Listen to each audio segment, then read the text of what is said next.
سلف صالحین کے یہاں بات بہت عام تھی کہ جب کوئی بندہ حدود علم کی پامالی کرنے والا ہو اور علم کے معاملے میں وہ بے رغبتی دکھاتا ہو اور استاد سے کیے گئے عہد کا، اس سے کیے گئے وعدے کا اور اس سے لگائی گئی شرط کا پاس نہ رکھتا ہو، تو اس کے ساتھ راستہ جدا کر لیا جائے، اس کے سامنے علم کو نہ پھیلایا جائے۔ قرآن مجید میں اللہ تعالیٰ نے ہمیں قصہ بیان کیا جو طلب علم کے باب میں اصل ہے، موسیٰ علیہ السلام کا اور خضر علیہ السلام کا۔ اس میں شرط کیا لگی تھی؟ لا اصیل کا امرا، میں آپ کی نافرمانی نہیں کروں گا۔ اور موسیٰ علیہ السلام نے کہا تھا کہ اگر میں آپ سے دوبارہ سوال کروں تو مجھے اپنے ساتھ نہ رکھیے گا۔ فلا تصاحبنی قد بلغت من لدنی عذرا، پہلی دفعہ عذر بیان کر دیا، اس کے بعد کہا کہ اب اگر میں دوبارہ سوال کروں تو مجھے اپنے ساتھ مت رکھیے گا۔ موسیٰ علیہ السلام نے جب دوبارہ ان سے سوال کیا تو خضر علیہ السلام نے کہا تھا ھذا فراق بینی و بینک، یہ اب میرے اور آپ کی جدائی کا وقت آ گیا، اب میں آپ کو اپنے ساتھ مزید نہیں رکھوں گا۔ اس سے بات معلوم ہوئی کہ استاد کو اس بات کا اختیار ہے کہ وہ طالب علم کو اپنے سے الگ کر دے اور اس کو پڑھانا چھوڑ دے، تادیب کے لیے اور حجر شرعی کے لیے، تاکہ اس کے بعد معلوم ہو کہ اس نے جو کام کیا ہے وہ مقام علم کے شائن شان نہیں تھا۔ کتنے ہی محدثین کے بارے میں یہ بات آتی ہے کہ وہ اپنی مجالس میں خلاف ادب امور کو برداشت نہیں کرتے تھے اور مجلس کو ترک کر دیا کرتے تھے۔ عبد الرحمن بن مہدی رحمہ اللہ کے بارے میں آتا کان عبد الرحمن بن مہدی لا يتحدث في مجلسه ولا يبرأ فيه قلم ولا يبتسم احد، ان کی مجلس میں نہ کوئی بات کرتا تھا، نہ کوئی اپنے قلم کو گھڑتا تھا، نہ کوئی ہنستا اور مسکراتا تھا۔ فإن تحدث أو برأ قلما صاح ولبسنا عليه ودخل، اگر کوئی ہلکی سی آواز بھی نکالتا، ہلکا سا اس کا قلم گھڑنے کی آواز آتی تو آپ اس پر غصے ہوتے اور اپنے جوتے پکڑتے اور اپنے گھر چلے جاتے۔ امام بخاری رحمہ اللہ کے استاد ابن نمیر، جن کا تعارف اگر آپ پڑھیں گے تو آپ حیران ہو جائیں گے کہ وہ زہد و ورع میں اور عبادت میں اور فضل و تقویٰ میں کتنے بلند مقام پر تھے۔ ان کے درجے میں آتا کان من اشد الناس فی ھذا، وہ مجالس علم کی توقیر کروانے میں، ان کی عزت کروانے میں انتہائی شدید ہوا کرتے تھے۔ امام وکیع بن جراح رحمہ اللہ کے بارے میں آپ سب کو معلوم ہے، امام شافعی کے استاد ہیں، کتنا بڑا نام ہے۔ ان کے بارے میں آتا وکان وکیع فی مجلسی ایضا کانوا فی مجلسہ کانہم فی صلاۃ، وکیع کی مجلس میں ان کے شاگرد یوں بیٹھتے تھے جیسے وہ نماز پڑھ رہے ہوں۔ فإن أنكر من أمرهم شيئا انتعل ودخل، اور ذرا سا کوئی ان کو معاملہ ناگوار محسوس ہوتا جو مجلس علم کے آداب کے منافی ہوتا تو وہ اپنے جوتے پہنتے اور گھر میں چلے جایا کرتے تھے، ان کو پڑھانا چھوڑ دیا کرتے تھے۔ بلکہ اس سے بھی عجیب ترین بات، امام محمد بن رافع النیسابوری رحمہ اللہ، معروف محدث سے نیشاپور کے، ان کے بارے میں آتا ہے کہ وہ اپنے گھر میں ایک درخت کے ساتھ ٹیک لگا کے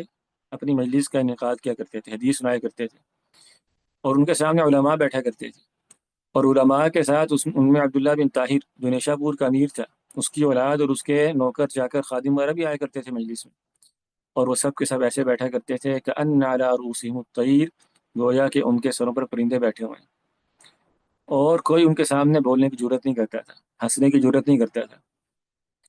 اور جب کبھی کوئی ان کے سامنے مسکراتا فإذا تبسم واحد أو راطن صاحبه قال وصلی اللہ علی محمد ويأخذ الکتاب، جیسے ہی وہ دیکھتے کہ دو بندے گفتگو کر رہے ہیں، سرگوشی کر رہے ہیں، تو فوراً کیا کرتے؟ صلی اللہ علی محمد، درس کو ختم کر دیا کرتے تھے اور اٹھ جایا کرتے تھے۔ یہاں تک کہ ایک دن جو امیر شہر تھا، امیر نیشاپور، اس کے کسی خادم نے، اس سے غلطی ہوئی کہ وہ ان کی مجلس میں مسکرا پڑا اور ان کی نظر ان پر پڑ گئی، تو امام محمد بن رافع رحمہ اللہ نے اپنے حدیث کی مجلس کو ترک کر دیا، پڑھانا چھوڑ دیا۔ یہاں تک کہ محمد بن طاہر کو جب یہ بات معلوم ہوئی تو اس نے کہا کہ میں اس خادم کو قتل کروں گا،